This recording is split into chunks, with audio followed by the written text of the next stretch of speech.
Good morning students. उम्मीद करता हूँ आप सभी अच्छे होंगे। तो अभी तक आपने इस चैप्टर में पढ़ा था कि इक्वालिटी के डिफरेंट काइंड्स और हमारे कॉन्स्टिट्यूशन में, इंडियन कॉन्स्टिट्यूशन में इक्वालिटी के लिए कौन कौन से पॉइंट्स लिखे गए हैं। तो आर्टिकल 15 में हम पढ़ेंगे जहाँ पर इक्वालिटी के लिए लिखा गया है। ये देखिए, excerpt from article 15 of the Indian constitution, prohibition of discrimination on grounds of religion, race, caste, sex और प्लेस ऑफ बर्थ। की प्रोहिबिशन है कि प्रतिबंधित किया गया है डिस्क्रिमिनेशन, भेदभाव को, कि किसी के साथ रिलीजन के बेसिस पर, race, caste, sex, place of birth के बेसिस पर किसी भी तरह का डिस्क्रिमिनेशन नहीं किया जाएगा। The state shall not discriminate against any citizen on grounds only of religion, race, caste, sex, place of birth और एनी ऑफ देम। कि कोई भी स्टेट, कोई भी गवर्नमेंट जो है वो किसी भी सिटीजन के साथ इन बेसिस पर डिस्क्रिमिनेशन नहीं कर सकती या डिस्क्रिमिनेट नहीं कर सकती किसी भी सिटीजन को religion, race, caste, sex, place of birth के बेसिस पर। No citizen shall on grounds only of religion, race, caste, sex, place of birth और any of them be subject to any disability, liability, restriction और condition with regard to.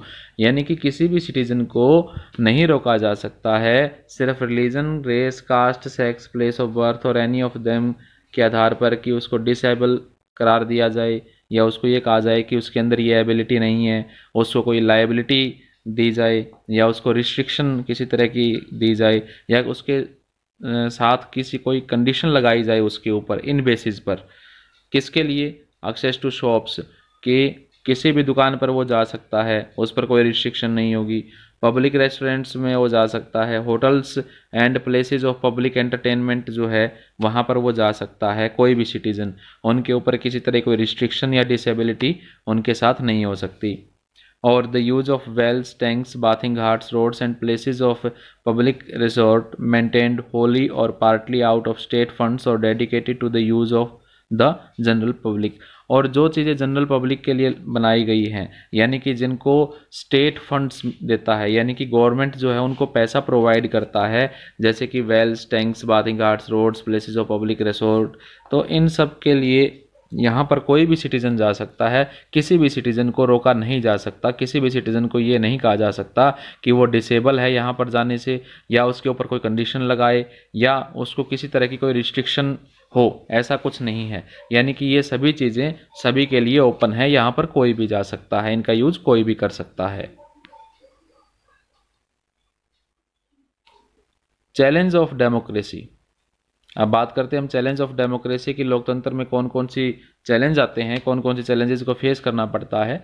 No country can be described as being completely democratic. किसी भी country को पूरी तरह से democratic नहीं कहा जा सकता।